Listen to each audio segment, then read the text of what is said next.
Blast தென்னிந்தியாவின் மிகப்பெரிய சர்வதேச பிளாஸ்டிக் கண்காட்சி. புதிய திட்ட யோசனைகளுடன் பிளாஸ்டிக் தொழில் முயற்சியை கிக் ஸ்டார்ட் செய்யுங்கள். இந்தியா, சீனாவிலிருந்து 350க்கும் மேற்பட்ட கண்காட்சியாளர்கள், 75க்கும் மேற்பட்ட இயந்திரங்களின் நேரடி டெமோக்கள். ஜூன் 14 முதல் 17 வரை சென்னை வர்த்தக மையத்தில். அனுமதி இலவசம்.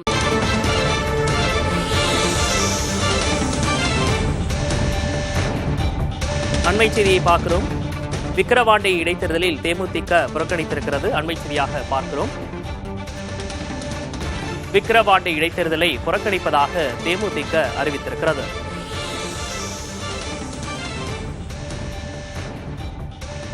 ஏற்கனவே கூட்டணி கட்சியாக இருந்த அதிமுக புறக்கணித்த நிலையில் தற்போது தேமுதிகவும் புறக்கணிப்பதாக அறிவித்திருக்கிறது. இது தொடர்பான விவரங்களோடு செய்தியாளர் சந்தானம் இணைந்திருக்கிறார். சந்தானம், நாடாளுமன்ற தேர்தலில் அதிமுக கூட்டணியில தேமுதிக இருந்தாங்க. அவங்க புறக்கணிச்சதுனால இப்போ தேமுதிகவும் புறக்கணிச்சிருக்காங்களா? என்ன விவரம்?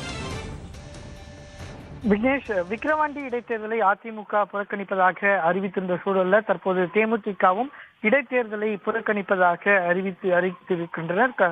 தேமுதிகவினுடைய பொதுச் செயலாளர் பிரேமலதா விஜயகாந்த் இது தொடர்பாக ஒரு அறிக்கையை வெளியிட்டிருக்கிறார். அந்த அறிக்கையில இதுவரை நடைபெற்ற சட்டமன்ற, நாடாளுமன்ற, அதே போன்று அனைத்து இடைத்தேர்தலிலும் தேமுதிக போட்டியிட்டிருந்தாலும் கூட இந்த விக்கிரவாண்டி இடைத்தேர்தலை புறக்கணிப்பதாக அவர் அறிவித்திருக்கிறார்.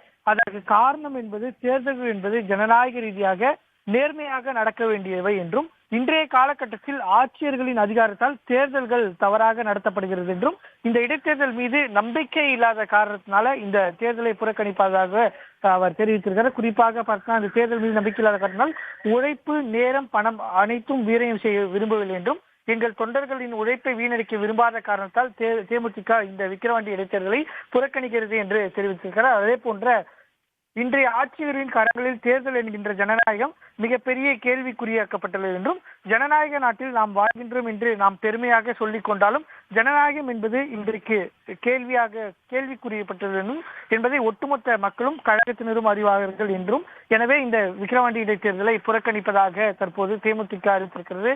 நேற்றும் அதிமுக தரப்பில் வெளியிடப்பட்டிருக்க இந்த அறிக்கையில இந்த ஜனநாயகம் குறித்தும், அதே போன்று தேர்தல் ஆணையம் முறையாக எந்த ஒரு நடவடிக்கை எடுக்கவில்லை, பல்வேறு புகார்கள் அறிவித்தும் எந்த ஒரு நடவடிக்கை எடுக்கவில்லை என்ற ஒரு கருத்துக்கள் என்பது இடம்பெற்றிருந்தது நம்ம பார்த்திருந்தோம். அதை தொடர்ந்து தற்போது தேமுதிக சார்பில் அவருடைய பொதுச் செயலாளர் வெளியிடக்கூடிய அறிக்கையிலும் தேர்தலில் ஆட்சியர்களுடைய அதிகாரம் இருப்பதன் காரணமாக தேர்தல் ஜனநாயக ரீதியாக நடைபெறுகிறது என்பது கேள்விக்குறியாகி இருக்கிறது என்று அவர் வெளியிட்டிருக்கக்கூடிய அறிக்கையில தெரிவித்திருக்கிறார்கள். விஜய், சந்திரகுமார், நீங்க இணைப்பிலே இருங்க. தற்போது நமது இணைப்பில் மூத்த பத்திரிகையாளர் திரு தராஷிஷாம் இணைந்திருக்கிறார். அவரிடம் பேசலாம். சார் வணக்கம்.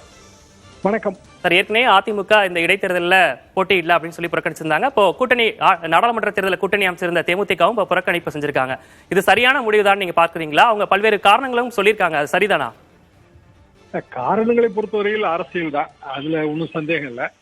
ஆனால் ஒரு எதிர்கால நன்மையை மனதிலே கொண்டுதான் அரசியல்வாதிகள் நகர்வுகளை செய்வார்கள்.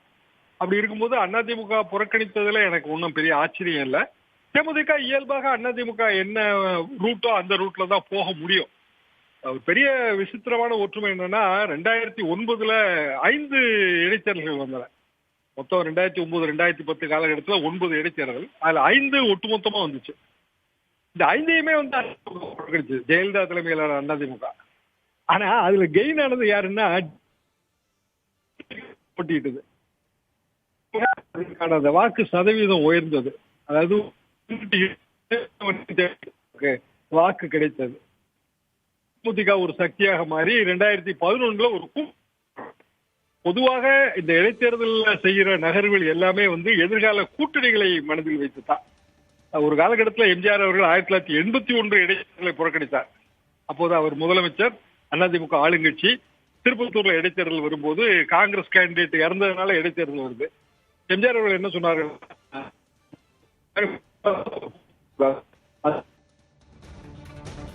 விக்கிரவாண்டி இடைத்தேர்தலில் தேமுதிக புறக்கணித்திருக்கிறது. விக்கிரவாண்டி இடைத்தேர்தலை புறக்கணிக்கப் போவதாக ஏற்கனவே அதிமுக அறிவித்த நிலையில் தற்போது தேமுதிகவும் அந்த அறிவிப்பை வெளியிட்டிருக்கிறது.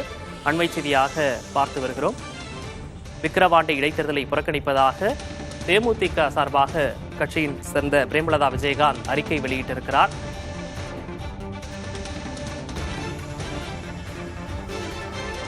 விக்கிரவாண்டி இடைத்தேர்தலை புறக்கணிப்பதாக ஏற்கனவே அதிமுக அறிவித்திருந்த நிலையில் தற்போது தேமுதிகவும் புறக்கணிப்பதாக அறிவிப்பு வெளியிட்டிருக்கிறது. மூத்த பத்திரிகையாளர் தராசிஷாம் நம்ம இணைப்பில் மீண்டும் இணைந்திருக்கிறார். சார், நீங்க குறிப்பிட்டிருந்தீங்க, இப்போ இந்த முடிவை தொண்டர்களிடையே ஒரு அதிருப்தியை ஏற்படுத்தாதா? பொதுவாக இந்த மாதிரி முடிவுகள் பெரிய அதிருப்தியை ஏற்படுத்துவது இல்லை. அந்த உதாரணம் தான் நான் 2009 உதாரணத்தை காட்ட விரும்பினேன்.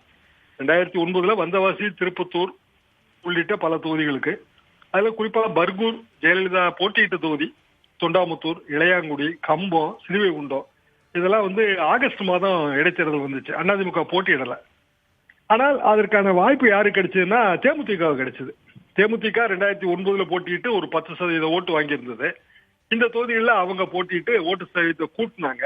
விளைவாக 2011 ஒரு கூட்டணி, அதிமுக தேமுதிக கூட்டணி வந்தது. அது திமுகவை வீழ்த்தியது. இதுதான் வரலாறு. பொதுவாக இடைத்தேர்தலுக்கு செய்யப்படுகிற நகர்வுகள் அடுத்த பொது தேர்தலை மனதில் வைத்துக் கொண்டு என்பதுதான் எனது கருத்து. 81 எம்ஜிஆர் அவர்கள் திருப்பத்தூர் இடைத்தேர்தலை புறக்கணித்தார். அதுவும் இதே மாதிரியா தான். அதாவது காங்கிரஸ் கூட்டணியை திமுகவில் இருந்து காங்கிரஸை விலக்க வேண்டும், காங்கிரஸோடு கூட்டணி வைக்க வேண்டும். இதுதான் நகர்வு. 84 அப்படிதான் நடந்தது.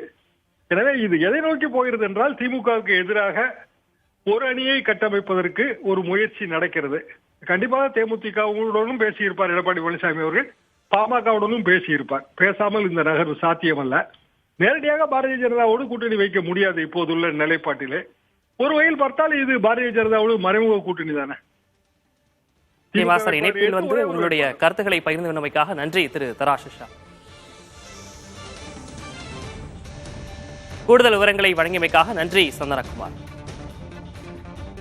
ஐபிளாஸ் தென்னிந்தியாவின் மிகப்பெரிய சர்வதேச பிளாஸ்டிக் கண்காட்சி. புதிய திட்ட யோசனைகளுடன் பிளாஸ்டிக் தொழில் முயற்சியை கிக் ஸ்டார்ட் செய்யுங்கள். இந்தியா, சீனாவிலிருந்து 350க்கும் மேற்பட்ட கண்காட்சியாளர்கள், 75க்கும் மேற்பட்ட இயந்திரங்களின் நேரடி டெமோக்கள். ஜூன் 14 முதல் 17 வரை சென்னை வர்த்தக மையத்தில். அனுமதி இலவசம்.